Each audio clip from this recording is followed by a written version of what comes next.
नमस्कार स्टूडेंट्स, कैसे हैं आप। आशा करता हूँ कि आप कुशल होंगे, घर पर होंगे, सुरक्षित होंगे। आज जिस टॉपिक पर मैं चर्चा करने जा रहा हूँ वह है भाषा में बहुभाषिकतावाद, मीन्स मल्टीलिंगुअलिज्म इन लैंग्वेज।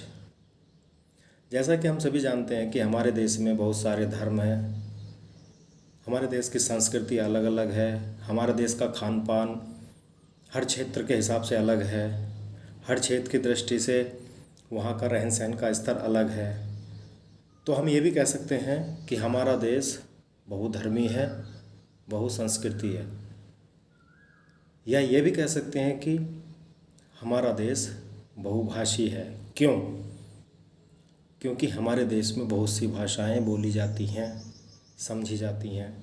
बहुत सी भाषाओं में वार्तालाप होता है, विचार विमर्श होता है। कहने का मतलब ये है कि जब हम अपनी बोलचाल की भाषा में विचार अभिव्यक्ति की भाषा में या विचार अभिव्यक्ति के लिए एक से अधिक भाषा का प्रयोग करते हैं, तब वह बहुभाषी की संज्ञा में आ जाता है।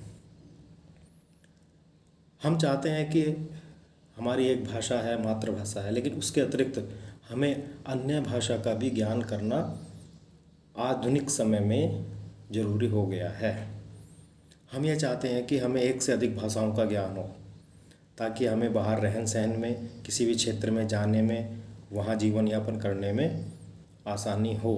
और ये आज की बात नहीं है, यह प्राचीन समय से चली आती है। जैसे प्राचीन समय की बात करें, शिक्षा की बात करें, तो उसमें मातृभाषा के अतिरिक्त संस्कृत भाषा का प्रचलन था। फिर इसके बाद जब मुस्लिमों का शासन हुआ तो उर्दू और अरबी भाषा का विकास हुआ। उन्होंने अपने बोलचाल में, अपने कार्यों में, अपनी अभिव्यक्ति में उर्दू और अरबी भाषा का प्रयोग किया। इसके बाद जब उनसे मुक्ति मिली, अंग्रेज़ हमारे देश पर शासन किया अंग्रेज़ों ने, तो उन्होंने अपने प्रचलन में, अपने क्रियाकलापों में अंग्रेजी भाषा का विकास व प्रसार किया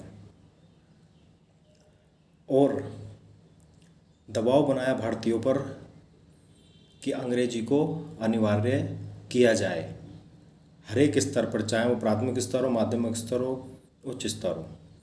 कहने का मतलब कि जैसे जैसे समय बीतता गया, भाषाओं का विकास होता गया, भाषाओं ने अपनी पकड़ बनानी शुरू कर दी, भाषाओं का ज्ञान अनिवार्य कर दिया गया। और इसके अतिरिक्त भाषाओं को, एक से अधिक भाषाओं को जानने का या उन्हें वार्तालाप करने को आवश्यक माना गया। यही बहुभाषिकता है। अब इसमें एक बात आती है कि बहुभाषिकतावाद में ऐसा क्यों है कि हमें एक से अधिक भाषाओं का प्रयोग करना चाहिए या आना चाहिए। इसका एक साधारण सा कारण है। देखिए, हम सभी चाहते हैं, देखिए जैसे पहले केंद्रीय शिक्षा सलाह बोर्ड 1956 में उसने अध्ययन के लिए, बच्चों के लिए पढ़ने के लिए त्रिभाषा सूत्र की वकालत की कि त्रिभाषा सूत्र आना चाहिए, यानी कि 3 भाषाएं। इसके बाद कोठारी आयोग ने त्रिभाषा सूत्र को लागू किया 1964 में। उन्होंने यही कहा कि प्रत्येक स्तर पर, प्राथमिक स्तर पर बच्चे को 3 भाषाओं में ज्ञान कराना चाहिए, 3 भाषाओं का ज्ञान कराना चाहिए, 3 भाषाओं की पढ़ाई की जानी चाहिए। लेकिन उसमें एक छूट भी थी कि वह अपनी क्षेत्रीय भाषा भी ले सकता है, मातृभाषा हो सकती है, और तीसरी कोई भी अंतर्राष्ट्रीय भाषा या विदेशी भाषा हो सकती है। तो उन्होंने भी इस बात पर जोर दिया कि बच्चे को अपने विकास के लिए 3 भाषाओं का ज्ञान होना आवश्यक हो, अनिवार्य हो। और अगर आज की दृष्टि से देखें तो आज हम अपने मातृभाषा या क्षेत्रीय भाषा में तो बात करते ही करते हैं, वार्तालाप करते हैं स्थानीय स्तर पर, लेकिन इसके अतिरिक्त जब हम बाहर आते हैं तो हमें अन्य भाषा को भी जानना के अवसर मिलते हैं। जैसे सामान्य हिंदी में हम वार्तालाप करते हैं, घर में हम रहते हैं तो अपनी क्षेत्रीय भाषा का प्रयोग करते हैं, लेकिन यदि हमें अपने व्यक्तित्व में विकास की आवश्यकता है, या ये कह सकते हैं कि हमें आगे बढ़ने की चाह है, तो उसके लिए हमें अन्य भाषाओं का ज्ञान भी होना आवश्यक है। यह ज़रूरी है। आज हम बात करते हैं अपनी क्षेत्रीय भाषा की, बात करते हैं अपनी मातृभाषा की, राष्ट्रीय भाषा की जो हिंदी है, लेकिन कहीं ना कहीं हमें अंग्रेजी का ज्ञान भी आना चाहिए, क्योंकि यह हमारे विकास में सहायक होती है। इसके अतिरिक्त हमें अन्य क्षेत्रीय भाषाओं का ज्ञान भी होना आवश्यक है। जैसा कि आपको पता है कि हमारे संविधान की 8वीं अनुसूची में 22 भाषाओं का उल्लेख है। कहने का मतलब कि संवैधानिक दृष्टि से वे 22 भाषाएँ मान्यता प्राप्त हैं, जो हमारे देश में विभिन्न क्षेत्रों में बोली व समझी जाती हैं।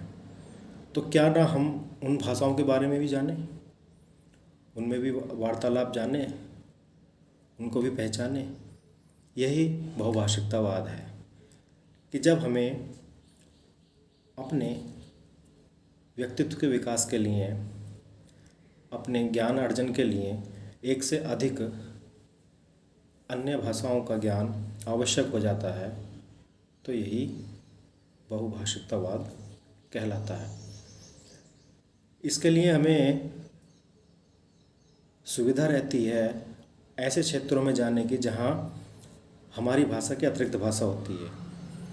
हम बहुत जल्दी घुल मिल जाते हैं उस संस्कृति से, उस समाज से, लेकिन उसमें सबसे पहले हमें वहाँ की भाषा समझनी होगी, वहाँ की भाषा बोलनी होगी, वहाँ के लोगों को समझना होगा। और सबसे पहला आधार यही होता है किसी भी क्षेत्र के बारे में जानने का, कि उसकी भाषा क्या है।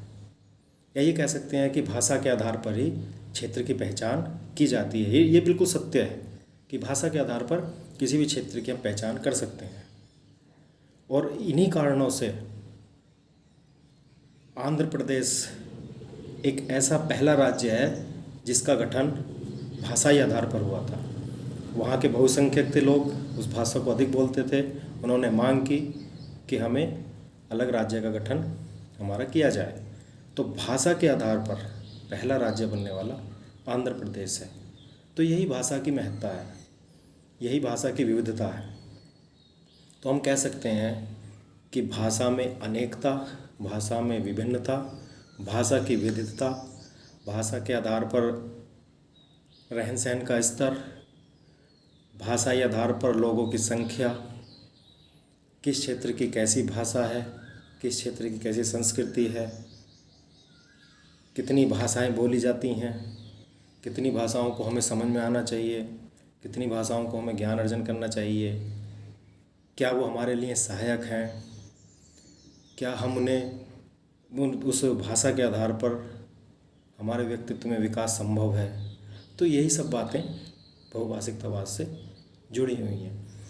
तो अंततः हम कह सकते हैं कि हाँ, यह हमारे लिए आवश्यक है। भाषा को जानना, भाषा को पहचानना, चाहे वो किसी भी क्षेत्र की हो, और प्रत्येक भाषा का सम्मान करना आज हमारे लिए आवश्यक हो गया है। तभी हम अपने वृद्धि और विकास की बात कर सकते हैं। तो इसी के आधार पर मैं अपनी वाणी को विराम देता हूँ। आप कुशल रहें, स्वस्थ रहें, घर पर अपने कार्य करते रहें। समय थोड़ा कठिन है, लेकिन बीत जाएगा। धन्यवाद। Bye bye.